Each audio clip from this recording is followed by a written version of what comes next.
10th कल paper है ना, और तुम्हें पता है इक्वेशन पक्का आएगी इस तरह, दो इक्वेशन बोलेंगे एक्स और वाई की वैल्यू बताओ। मैं तुम्हें जाते जाते सब्स्टिट्यूशन मेथड बता देता हूं कि तुम्हें एकदम अच्छे से याद रहे। क्या कहता है सब्स्टिट्यूशन मेथड?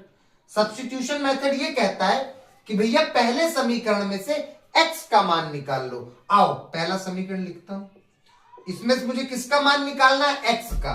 भैया कैसे निकालें?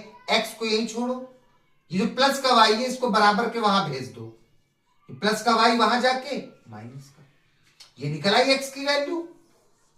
पहले समीकरण से x का मान निकालो, जो x का मान आए उसको दूसरे समीकरण पे रख दो।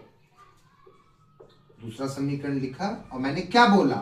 जो तुमने पहले समीकरण से x का मान निकाला है उसको दूसरे समीकरण पे रख दो। ये लो इस x की जगह पे, क्योंकि मैं x का मान निकाल चुका हूं 3 माइनस वाई, तो यहां पे x पे क्या रखूंगा? 3 माइनस वाई। आगे क्या बचा? प्लस 3y बराबर 5। समझ आई बात? भाई x की जगह मैंने 3 माइनस वाई रख दिया। आओ अब सॉल्व करता हूं। इसका मतलब क्या होता है? गुणा।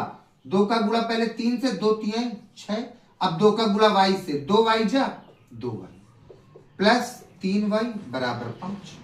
ठीक है भैया, अब क्या हो सकता है? भैया ये भी y है, ये भी y है, इनके बीच में कुछ होगा। माइनस प्लस माइनस, 3 में 2 गए, 1y, 1y मतलब y बराबर 5। मुझे y का मान चाहिए, y को यहीं छोड़ता हूं 5, ये प्लस का 6 वहां जाके माइनस का 6, y बराबर 5 में 6 गए -1। वाह, y का मान क्या आ गया? -1। अब इस y के मान को चाहे तुम पहली इक्वेशन में रख दो चाहे दूसरी में, x का मान निकल आएगा। आओ पहली में रख देता हूं, इस y की वैल्यू को पहली इक्वेशन में रखता हूं। पहली इक्वेशन ये रही, y की वैल्यू क्या है? -1, तो y की जगह -1, x प्लस माइनस -1 बराबर 3।